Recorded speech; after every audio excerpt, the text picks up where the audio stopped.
Video on something that I just want to have another go with. So I did a dish and it was mince, cheese, rice, kind of like cooked in the pan, like a pilaf type of thing.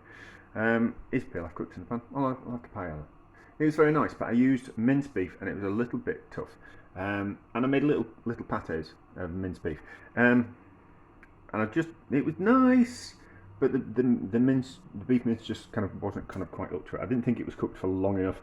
When I'm cooking mince, I cook it for a long time. So I kind of thought what we'll do is I thought, well, I want to have another go at it, and we'll cut the costs right down. So we'll use cooking bacon for the mince part of it. So this is cooking bacon. Sometimes it's actually proper slices of bacon, and other times it's kind of chunks of ham and gammon and all kinds of other things. And it's just the end bits from bacon joints that they can't do anything else with. But I was kind of thinking if I want to do like bacony patties. But then I kind of thought, well, actually, I could have just bought some cheap sausages. But cooking bacon is cheaper, so I think cooking bacon is the way to go. And I have minced it on the mincer, and I've added some breadcrumbs as well. So there's 500 grams worth of cooking bacon, which I've minced with the fat as well. And then there's 50 grams worth of breadcrumbs. They're not dry breadcrumbs, they're wet breadcrumbs. They just have been in the freezer, so they are still frozen, but that's fine. And then there's about 20 grams worth of extra lard that I put in there as well, because I just want it a bit fatty. I'm gonna put some pepper in. There's some pepper in the pepper mill. No, there's no pepper in the pepper mill. I'm gonna pause the video and I'm gonna put some pepper in the pepper mill because I'm not prepared as always. Right, so I put pepper in the pepper mill. So we're gonna put some pepper in there as well, and then we're gonna make some patties. Although I was kind of thinking we could have made meatballs as well. So like a meatball mixture, you could just buy those packs of raw meatballs from the supermarket and use them. I think they would be fine as well. But I think needs to be pork really. It kind of needs to be pork. And there's bread in here as well as a bit of extra fat, because I think the bacon tends to spew out a lot of water. So now bacon's got water in it because that's how they get the cure into the bacon. It's not that they add water to bulk out the bacon and make it way heavier. It's just a quicker way of injecting a saline solution, salt water solution, into it to cure it a lot quicker. So essentially it's brining it, but instead of immersing it in liquid, they're actually injecting the salt liquid into it, salt solution into it. So, then the thing about that is then that it does bulk out the weight, but with water, because there's water in it. But maybe that's just an added bonus from the manufacturer's point of view. I'm not bothered about overworking the bacon, but that looks alright, doesn't it? Looks like they've got the fat all interdispersed, and then we'll just do rough patties. And then because my hand's already a mess and I don't want to make a mess of utensils, we'll just do things like that. So the pan's just not kind of quite hot enough yet, but it's lard in the pan because I want it to be almost a little bit, maybe these are a little bit big, almost a little bit greasy, like with, yeah, that's a bit better. So lard is particularly delicious.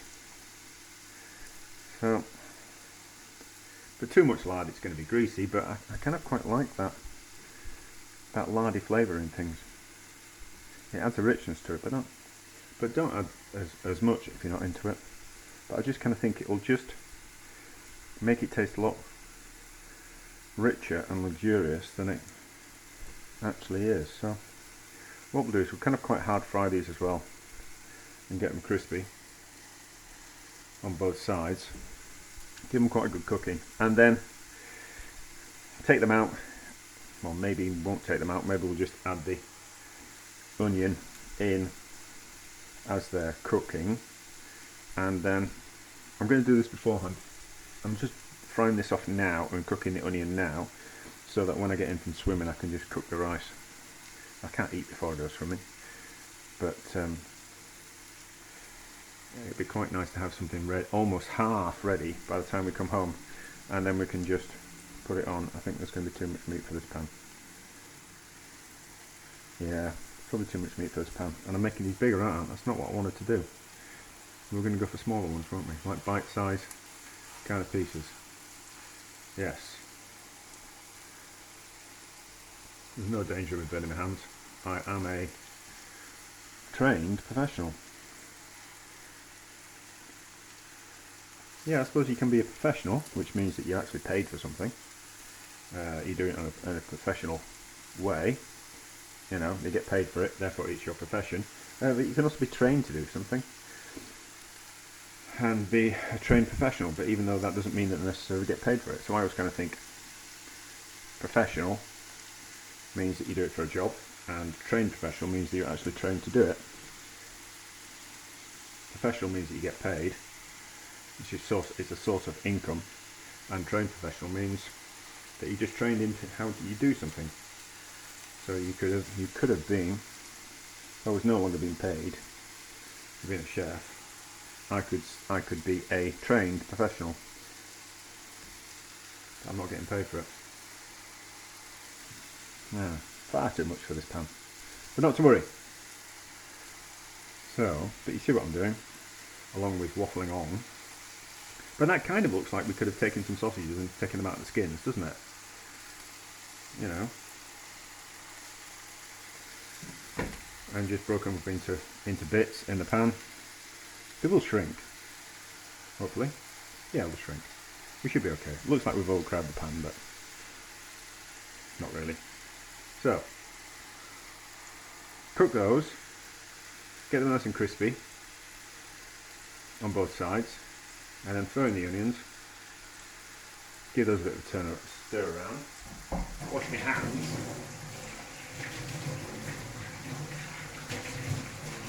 So I can turn the camera off without making a mess of it. And then with that, I'll show you how crispy I want them to be. If I had a cloth, I haven't got a cloth. I'll show you how crispy I want them to be, and then I'll probably throw in the onions at that time as well. But as always, there's the danger of my videos being too long, which by me saying that has made it even longer. Oh yeah, so we're just going to use cheap rice from the supermarket, and we've got some leftover feta as the cheese from work on Friday. I'm not going to put any spices in. I put turmeric in last time, it's very nice. But I'm just going to use chicken stock cube and use that as the seasoning for the rice. But there we go. Alright, these might be ready to kind of flip over. These first ones anyway. Yeah, so they've got a nice bit of colour. There we go, that's got a nice bit of colour on that. Let's see, I'm sure it's got a nice bit of colour, so we'll do all of them so they are like that. The onion is fried off. I've taken the bits of pork minced out, well it's not, bacon mince out, and there's not that much fat in the pan anymore. The kettle's boiling, it's a bit noisy. So I don't really want to add that much more fat to it because I don't want it to get too greasy. So I'm going to add 2 stock cubes to it. So let's see if we can melt these 2 stock cubes in the pan and then use that to coat the rice. Because chicken stock cubes are essentially just fat really, with a little bit of chicken flavouring in them. So if we can melt those in the pan, maybe I have to add a little bit of fat.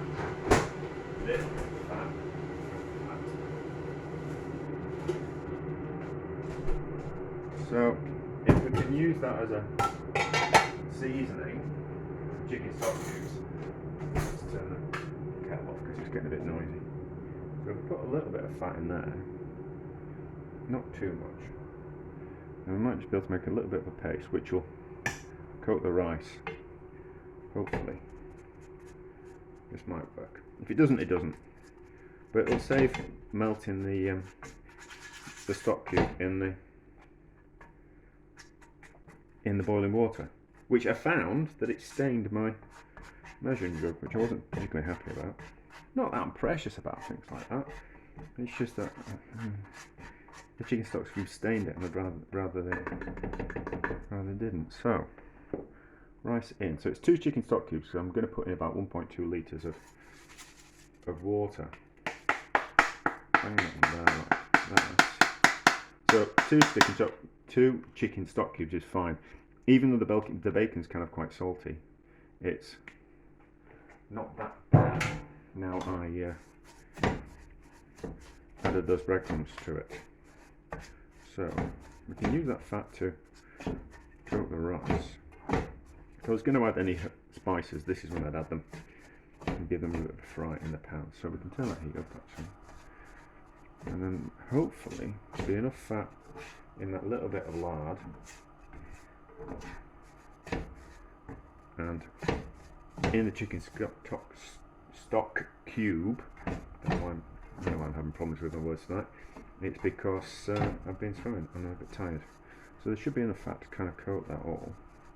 And then what we'll do is I've got some chives in the garden. I can't be bothered going out and picking them.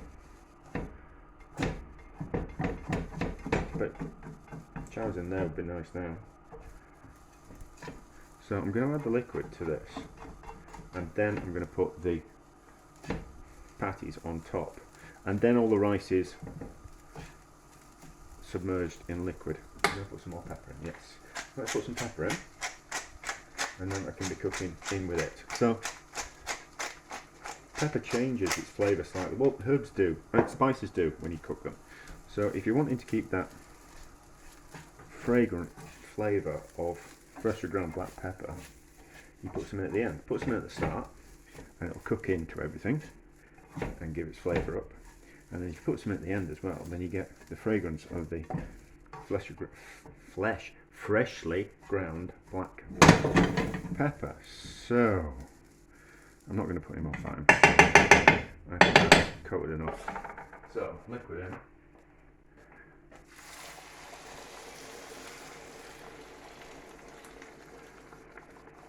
The right amount. Yeah, so I put in 2 cups of rice. I put in 3.5 cups of liquid, and I think that's going to be about enough. And I've washed the rice as well. I don't really know why. Rice is generally fine as long as you don't move it around. So if you think about risotto, rice only gets really starchy and sticky if you move it around too much. And even if you move it around after it's cooked, then you kind of like it starts to get a bit sticky. So actually, no, because we want the flavour of these to go into the rice, don't we? So dot these around, and then what we're going to do at the end is once all the liquid is absorbed into the rice and evaporated off, then we'll give it a bit of a fry. So the bottom of the ricey dish will fry on the bottom of the pan, and it'll go a bit crispy, and then we'll get like another texture in there, which I think will be delicious. Well, it was when I did it with the beefy one. So, but essentially, I was kind of thinking this is basically a paella, isn't it? But we're just using pork mincy patties instead of anything else. It's dishes like paella. I can't even pronounce it properly. I do apologise. I can't even pronounce words in my own language, let alone anyone else's. Dishes like this are generally, they're not set dishes. It's what you've got. So if you've got some chicken goes in. But if you haven't got any chicken, pork goes in. And if you haven't got any pork or chicken, and you live by the sea, then fish goes in. If you've got, it's that. So if you've got sausage goes in. It's whatever you've got. Sometimes it'd be beef, sometimes it'd be pork, sometimes it'd be lamb. It's whatever you've got, which generally those type of dishes are anyway. There's no set recipe. If you've got some vegetables, they go in. If you haven't got your usual vegetables that you put in, you just miss one out. It doesn't matter. Apart from you can probably need onions and garlic in there. I haven't put any garlic in. But anyway, so bring that up to simmer. Turn it right down. We'll put it on the back burner, and then put a lid on it. And then we'll give it 15-20 minutes. Should probably be enough to cook the rice, and then we'll give it a taste. Actually, how does that liquid taste? Yeah, that's fine. That's salty enough. Lots of the liquid has been absorbed. Let's put in some of this leftover feta, and it will just hopefully the heat will just melt it just enough. Now, I used mozzarella before, and it was nice, but I just thought the feta that I put in was just the sharpness of the feta worked just that little bit better. And I think when we're dealing with things like pork, I think sharp flavours, slightly sharp flavours, are just a little bit better than something that's just going to melt and go gooey. Feta hasn't got loads of flavour to it, but it's certainly got more flavour than mozzarella. So we'll dot some of the cheese in. I've turned the heat up. It was on the back, I pulled it to the front. I do want some more. Put some in there. So what? That's probably about 200 grams, something like that. And it comes in a pack of 200 grams. Don't need all of that. We'll save some of that for the weekend and use that up on something else. So there will be enough heat to melt that feta. I don't want to put the lid back on, or do I? Do I put the lid back on? I think I probably will do. But we just need to crisp up around the outside. I just need to. This pan's a funny shape for this stove. That's about right. That's about equal. Right. So yeah, we'll put the lid on, and then we'll make sure that that cheese definitely gets melted. And because we're kind of hard frying it, it's starting to bubble around the edges there. We can see that it will crisp up. I won't be able to turn it out. It won't be that crispy, but it'll certainly have a nice crust on the bottom. I think we have reached the fine line of starting to colour too much and the cheese not melting, but it has melted there, but just not there and there and there. But anyway, let's turn it out onto a plate and see what we think about it. Yeah, so yeah, it's gone crispy, so there's not going to be no pretty way to do this, I don't think. But it's the... Ooh, we might have taken it a little bit too far. But we'll see when we turn it over. No, I think it might be alright. There we go, that's what we wanted. Wanted that crispy on the outside and warm on the underside. That looks good, doesn't it? So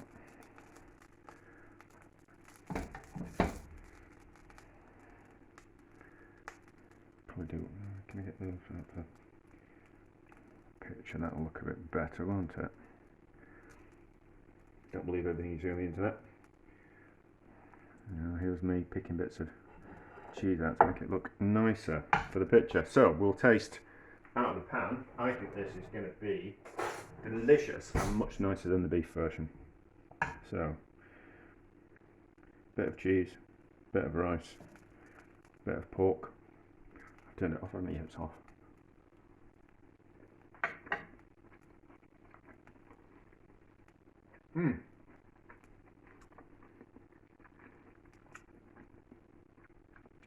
That's delicious. That's much better than the beef version. So, that's delicious. So, feta's better than mozzarella. Bacon mince is better than beef. Can't be bothered faffing around making your own bacon mince. I just buy some sausages and do, or some sausage meat, and do what I did with the bacon mince. You don't need to add breadcrumbs to it. You can just take the sausages out of the skins and make some little patties, and dot them around in the pan, fry them both sides, and then exactly the same process. If you wanted to put some like a curry powder in it, or some herbs and spices, anything you fancy, but chicken stock cubes just spot on. Maybe a little bit of turmeric for a little bit of colour, but that is delicious and much nicer, much nicer than my first attempt. A success.